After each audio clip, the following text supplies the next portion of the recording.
everybody? It's your buddy Steve, and welcome back to the Deployed for Detroit School of Leadership and Madness, here for Season 2. What are we gonna do this time? That's mostly what this is. I'm not gonna do a whole big long thing, because we've all got better stuff to do. And also, well, I guess I'll just kind of roll into it. So, some interesting things have changed that are going to give us a chance to give some new content for you guys. So we have, I've just moved into a new house, so I've just been through the VA home buying process. So we're going to talk about that, and then Iggy's been through it, and if any of our crew's been through it, shoot an email to the hotline, and then we'll put you on the list for that episode, and that'll be fun. So last year was an experiment, and so is this year. Last year's experiment was to see how much we could do with essentially nothing, with sort of minimal effort, minimal money, minimal. The effort part's not true. We put effort in at all costs, but we spent most of the focus as this was a secondary to everything else that was going on. So my goal for me this year is to make this kind of a primary thing. So that's going to be my experiment. But right now we just kind of want to bring it back in. We had a ton of lofty goals. We had a bunch of interesting things we did. We had the 9/11 telethon, which like 7 people saw. So that was whatever. There were a lot of interesting things we found that we're for sure going to repeat. So the movie nights were fun. Whether or not you liked them, we enjoyed the hell out of them. So I think we're going to do that again, and we're going to bring on some more buddies. I think the biggest thing that we can bring to the table is sort of conversations about topics, and that's something we'd like to figure out a little bit better in this next run, is how do we get more of you involved? How do we have a more active dialogue? How can we tackle questions more specifically rather than the sort of broad ones that we dish out? There's going to be a lot of interesting stuff coming. So I'm excited. I'm hoping to get the quality up better. I've been hacking at the editing software and all that fun stuff. So I'm hoping I can figure that out and put something a little sharper out. You guys deserve that. Pardon me. I'm trying to learn to not dick with the microphone as much and jingle and jangle and all that. There's a lot of things I can pick up as we go. As far as like current event stuff goes, I haven't put myself in a position to where I can honestly talk on the subject too much. I don't know a whole lot about what this virus does. I'm aware of, like, outside of anything you've been told. We'll put it that way. So, like, whatever you've heard, that's what I've heard too. The only bit of advice I do kind of have, and advice is not a word I like to use for it, but here's what I'm doing so far. So I have deluxe size anxiety, the kind that shakes you to your core, and it's embarrassing, it's nerve-wracking, it's crippling sometimes, it's ridiculous, it's not fun.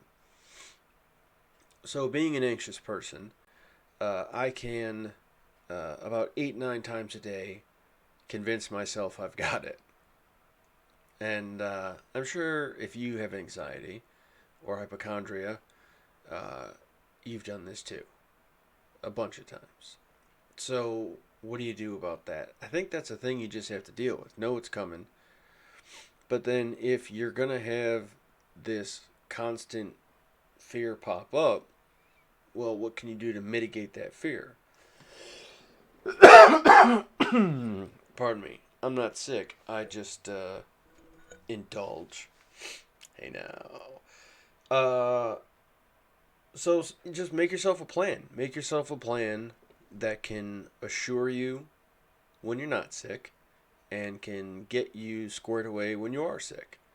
So, a real simple one is if you're super paranoid, take your temperature every day. Or if you don't have a thermometer, just kind of keep track of your symptoms in a journal if you think you have symptoms. And then also compare it to what's out there because there's a lot of, like, just because this virus is out there doesn't mean the other viruses took a vacation. They're still rocking just the same. So, you could just get a traditional flu. You could get some kind of different pneumonia. You could catch any number of delightful things that are still out there in the wild. So you may not necessarily have this. So make sure you're checking all those boxes.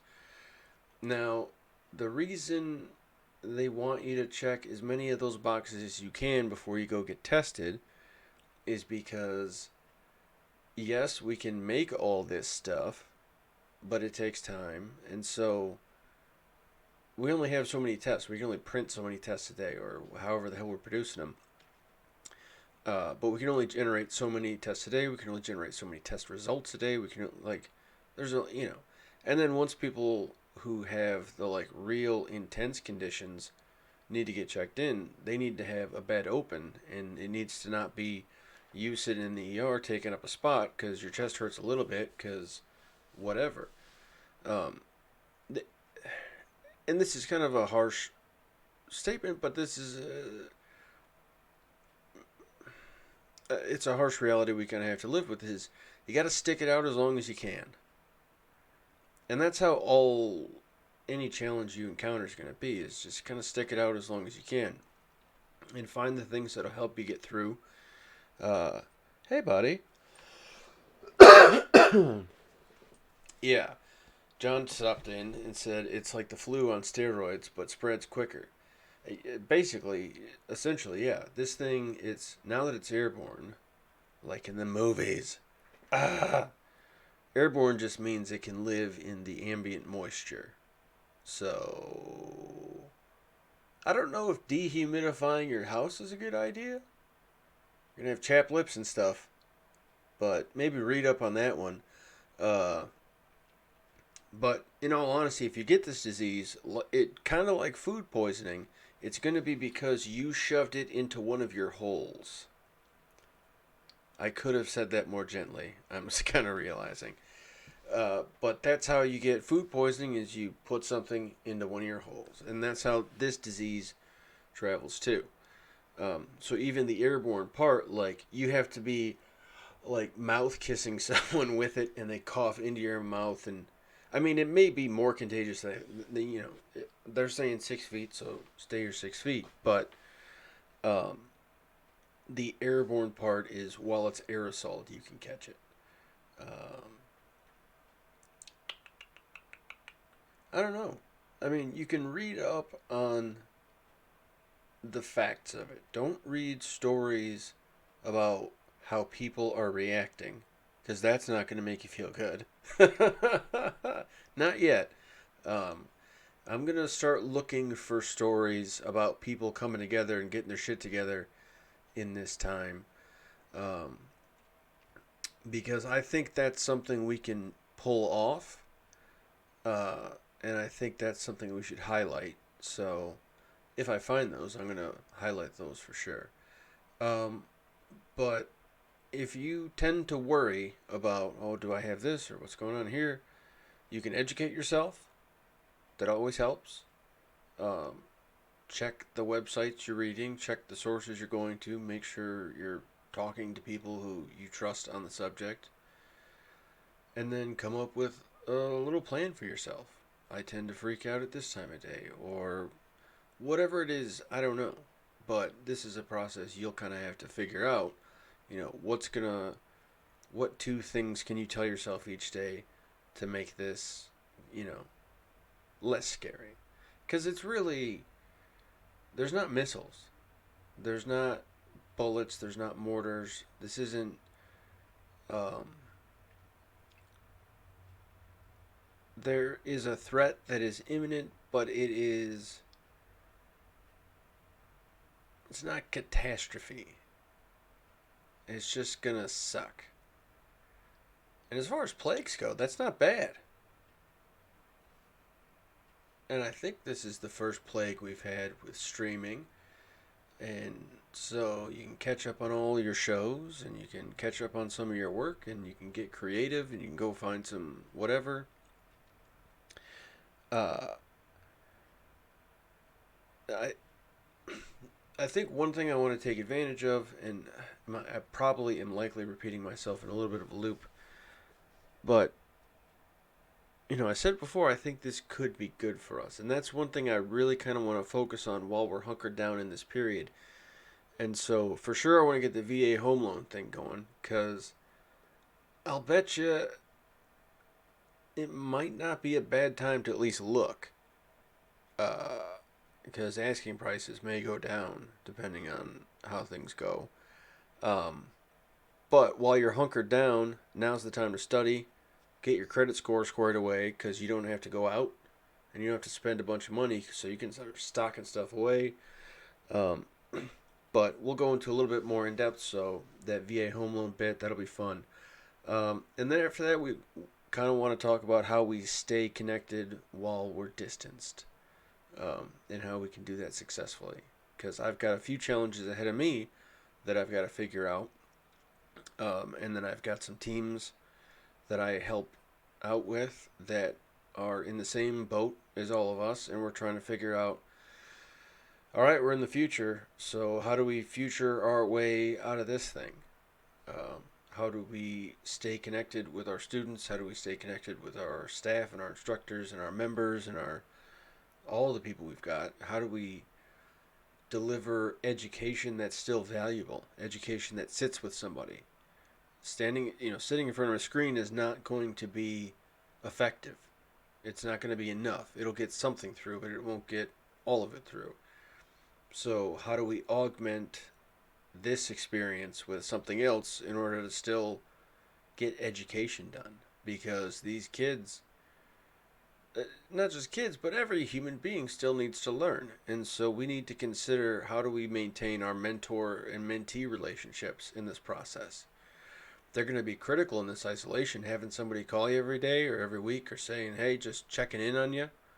Because, I'm solo in this submarine. Some people are in there with their families, some people are wherever. Who knows what your situation is, but if you're a leader, now's the time to be checking in on your people regularly. Not just to see if they're sick, just to see if they're blue, just to see if they're bummed, just to see if they're okay, see if they found a new hobby. Uh, this is the time to lead, for sure. This is definitely the time to let people know that they are part of an organization that hopes they get through to the end and is going to help them get through to the end. So that's me rambling and ranting and all that stuff. Why did I pick today? Why did I pick whatever? We started on March 16th last year, because it's my birthday. I'm 36. I'm officially, what would you call it? Late 30s. Early late 30s? Is that a thing? I don't know. I am slip sliding to the grave, kiddos. But it's a good thing. It means we're moving towards the end of this story. At least my story. And I'm working very hard to make it interesting. So, kids, I'm going to call it quits there. And I'll have something more organized, a little bit more shiny, and hopefully with some more friends, really soon. And we'll get cracking on our movie night. We'll maybe pick a new book to follow and see what kind of lessons we can't pull from there. I just finished General Mattis's book, Lessons in Leadership, or, oh dear, see? But, stumbly, slow down, kiddo. So, General Mattis's book is awesome, and that might be something we should follow next. In our little book club. I think we've beaten the 22-100 to death. If you have any curiosity about that document, just check out last year's work, and it's in there. Okay, I think I said goodbye already, so I'll say it again. Love you folks. Take care, and we'll see you next time.